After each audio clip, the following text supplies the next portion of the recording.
obviously not, but I was I was in the car actually when we went and picked Noble up. I was around way before him. So, you know what I mean? He didn't come around for, any rapping. The nigga came around to play basketball. We was on our way to Snoop House to play these niggas in basketball. And he could play basketball. Only other nigga could play was Gaddafi. So Pac thought it would be a good idea to go pick him up since he was out here in the area. It was like coincidence. You feel me? Niggas called the nigga Mr. Wendell because he stood in the window all day and watched them niggas hustle.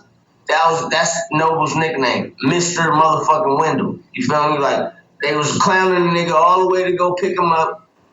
We go pick up Mr. Wendell, go to Snoop House, you know what I mean, and play the niggas in basketball. Snoop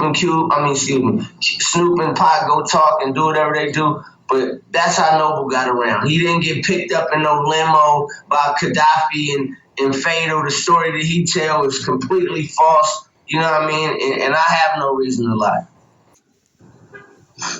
And you know what? It wasn't just like it was me and Pac in the car. It was me and all the Outlaws in the car. And Pac's green Suburban. You ever get Snoop on the show, ask him about that. He'll tell you that's the first day he ever seen Noble, and that's the first day Pac ever seen Noble. Or even heard of him. You know what I mean? It's niggas just be lying. That's what I'm saying. Like, so how does he get the Outlaw name? Nobody fucks with the Outlaw name no more because Noble took it. You know what I mean? He never came. Noble don't even know the real Pac, and this is something that somebody, you know what I mean, with Pac's DNA just told me the other day. This, it was like, Noble don't know the real Pac. You know the real Pac. You've been around, you know what I mean? Like, I have been around, but, it's certain things that I forgot because I was really around. It's not like I was around for a weekend or keeping notes. This was my life for a period of time. You know what I mean? Where they went, I went. Where they moved, I moved. Where city to city. Like, I'm talking about literally moving nigga family to the East Coast. Or, you know what I mean? It's way deeper than niggas think or know. You know what I mean? That's why I love coming on shows and letting motherfuckers really care and give a fuck about the lineage of Tupac, which is now a part of history. It wasn't that they made a fucked up movie. They had the right to make a fucked up movie. And shout out to the actors that played in the movie. They done a hell of a job for what they was given, you know what I mean? So I'm not taking shit away from them, you know what I mean? I want to actually get in props for breaking in the industry in a movie that was so controversial. Do your thing. And the shit that's going on behind the scenes, it has nothing to do with you, you know what I mean? Nothing at all. So, don't take anything I'm saying as an assault to you. And I know as a person, you're having an emotional connection to your first project, as I did my first album. But it's a lot of things in the background that make things not right. And as you go on in your career, you know what I mean, you learn not to be so emotionally attached to your work. The shit is just business.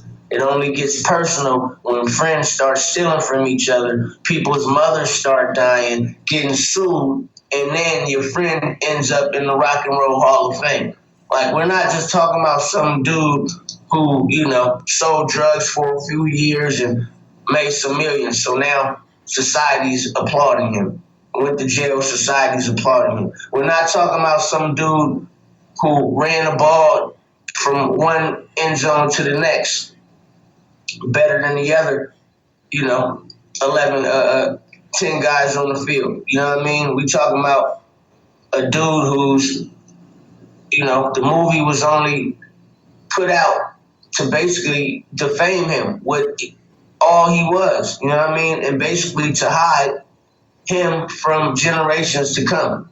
When it should have been used as a learning tool, it should have been shot on the same, plane as a Malcolm X movie, a MLK movie, a movie about John F. Kennedy, something that's going to end up in the Smithsonian. It should have been respected as of that. And for people that are culture vultures to get the last laugh per se, and fuck him over like that. That's what hurts. And Edi and Noble helped him do it. And by no means is that shit right. Like it ain't no way you can slice it. You know what I mean? That's basically what it comes down to.